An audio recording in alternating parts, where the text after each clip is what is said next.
S ഏറ്റവും കൂടുതൽ തർക്കമുള്ള ഒരു വിഷയം എന്താ അറിയോ? മെറ്റാ ടൈറ്റിൽ 60 ക്യാരക്ടറും ഡിസ്ക്രിപ്ഷൻ 160 ക്യാരക്ടറും എന്തായാലും വേണമെന്ന് ഇപ്പോഴും പല ബിഗിനേഴ്സിൻ്റെയും വിചാരം. ലൈക്ക് ഇതിൽ ഗൂഗിൾ ശരിക്കും എവിടെയും പറഞ്ഞിട്ടില്ല ഇത്ര ക്യാരക്ടർ വേണം അല്ലെങ്കിൽ ഇത്ര ക്യാരക്ടർ ഉണ്ടെങ്കിൽ റാങ്ക് ആവുന്നുള്ളത്.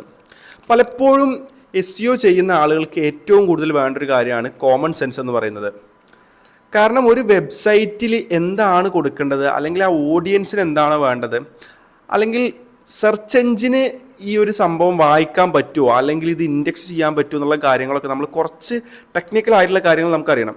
ഇതൊരു യൂസറിന് കാണുന്നുണ്ടാവില്ല. ഈ ഒരു മെറ്റാ ടൈറ്റിൽ 60 ക്യാരക്ടർ ലെങ്ത്തിൻ്റെ പുറത്ത് പോവുകയാണെന്നുണ്ടെങ്കിൽ അത് ആ ഒരു ഡിസ്പ്ലേ ചെയ്യുമ്പോൾ ആ ഡെസ്ക്ടോപ്പിലാണെങ്കിലോ അല്ലെങ്കിൽ മൊബൈലിലാണെങ്കിലോ അത് വിസിബിൾ ആയില്ല എന്നുള്ളൊരു പ്രശ്നമുള്ളൂ. പക്ഷേ അത് സ്വാഭാവികമായിട്ടും ഗൂഗിളിന് ഇൻഡെക്സ് ചെയ്യാൻ പറ്റും. അത് ഗൂഗിൾ ഡെലിവറി ചെയ്യാനും സാധ്യതയുണ്ട്. പക്ഷെ ഇത് ഫുള്ളായിട്ട് കാണില്ല, അവിടെ കട്ട് ചെയ്ത് പോകും. സോ ഇങ്ങനത്തെ ചെറിയ ചെറിയ ഒരുപാട് മിസ്റ്റേക്കുകൾ എപ്പോഴും സ്റ്റിക്ക് ചെയ്ത് നമ്മൾ നിൽക്കണ്ട.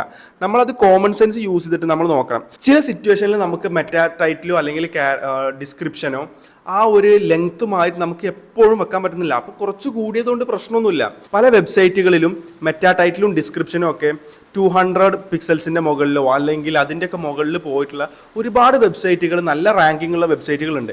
ഇതൊക്കെ ഇതിന് ഉദാഹരണമാണ്. നമുക്ക് ഇങ്ങനത്തെ കോമൺ ആയിട്ടുള്ള കാര്യങ്ങൾ ജസ്റ്റ് നമ്മുടെ ബുദ്ധി ഉപയോഗിച്ച് നോക്കിയാൽ നമുക്ക് മനസ്സിലാക്കാൻ പറ്റും. സോ എപ്പോഴും നിങ്ങൾ ഈ ഒരു ഇൻഡസ്ട്രി സ്റ്റാൻഡേർഡ് ഇതാണെന്ന് പറഞ്ഞിട്ട് അതന്നെ ഫോളോ ചെയ്യണമെന്നില്ല. നിങ്ങളുടെ കോമൺ സെൻസ് കൂടെ ഒരു മാർക്കറ്റിംഗ് ചെയ്യുമ്പോൾ അല്ലെങ്കിൽ SEO ചെയ്യുമ്പോൾ നിങ്ങൾ യൂസ് ചെയ്യുക.